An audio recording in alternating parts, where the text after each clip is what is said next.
What is the Vernaccia? And why do I get angry when they compare to Pinot Grigio? Follow me on this episode to find out.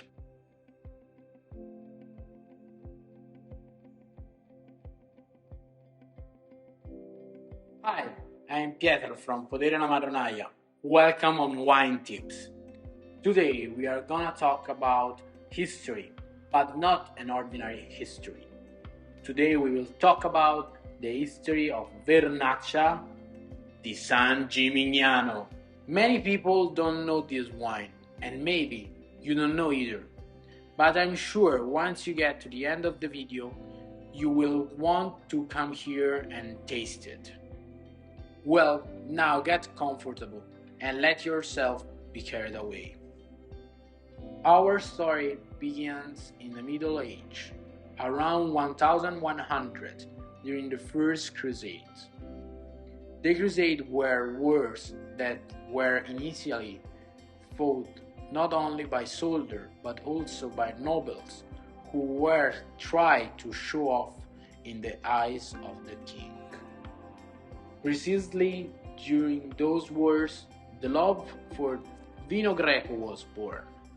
Greek wine were wine that were produced not also in Greece, but also on the coast of Tunisia and Damascus. And because of their geographic location, they were very sweet and immediately made a breach in the heart of the nobles who were not used to such flavors. Before going on, I want to clarify one thing. The terminology I will use, such as sweet, sour, salty, should refrain from making faith with our flavors, but we should try to imagine the flavor of that era.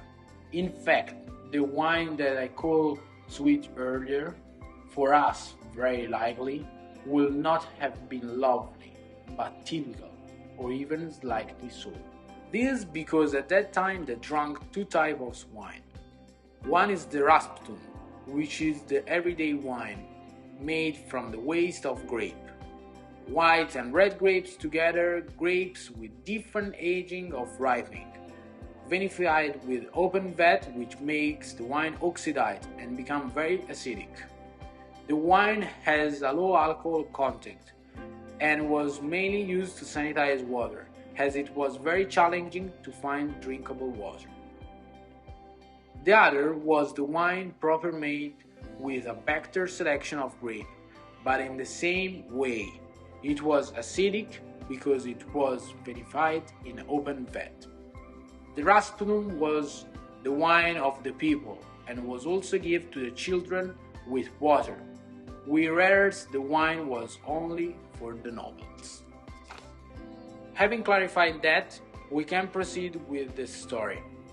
When the nobles returned from the crusade, they tried to imitate those flavors they had tasted in those faraway lands, but with no results. So they decided to import it throughout Italy. The Greek wine became their spread, imported in Venice and from there distributed in the most prominent Italian markets. These markets had a problem related to transportation. The main one was that the transportation could be done just once or twice per year by ship, so the final product had a very high cost. For this reason, it was decided to plant in Italy the vines that were used to make the Vino Greco. So here, in 1200 in Italy, began to appear the first vineyards of Vino Greco. Among the vines planted was Vernaccia. 1274. This one is an important date for our journey, as that year we have the first document of San Gimignano mentioning its Vernaccia. Vernaccia soon became one of the most important wines of Italy, considered by many to be an excellent product, including the King of France, who in the 1328 have a treatise writing about a wine competition where the Vernaccia would not be allowed to participate because it was the best wine in the world. Many wrote about this wine. I leave you someone here, and among the most important things connected to this wine were the miracles of Santa Caterina da Siena, who used to put Vernaccia on the wheat to cure the sea. Now, did you understand how important was this wine? As we say in Tuscany, non si frigge prima con l'acqua. That in English is, we don't fry it with water. That means we know how to make things. Now, the vital point is what wine was and how it was made. There are many descriptions about this wine, but as I said before, vanno prese con le molle, or we don't have to take things literally. The Vernaccia turned out sweet, soft and lovable. The winemaking was done in vats of terracotta, with long maceration to extract all the aromas and all the sweetness. Sound familiar? That's right. Our Vernaccia in amphora is made with the recipe that was used in the 1404.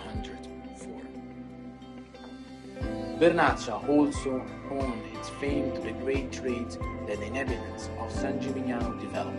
In fact, the growth of this small town was one of the most longest lasting until 1550. Its business was based on the Francesian Alps, and the sea routes were explored thanks to the strong alliance with the Republic of Pisa.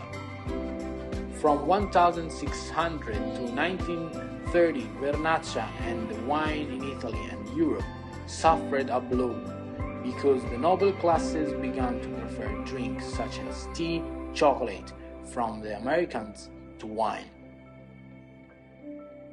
Our Vernaccia survived and arrived till 1930, when thanks to Carlo Fregola, an agronomist from Val d'Ilsa, it is rediscovered and its importance recognized.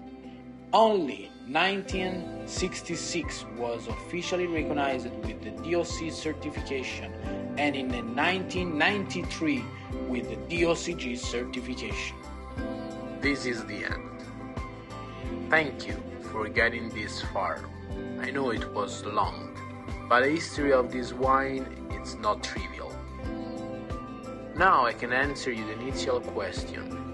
What is the Vernaccia and why do I get angry when they compare to Pinot Grigio?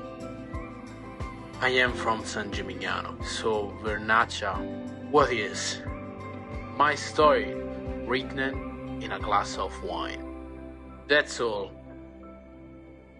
I hope to see you soon, here at a winery, to have a glass of wine together. I know you want to taste it. Below I leave you all the links to our social and website.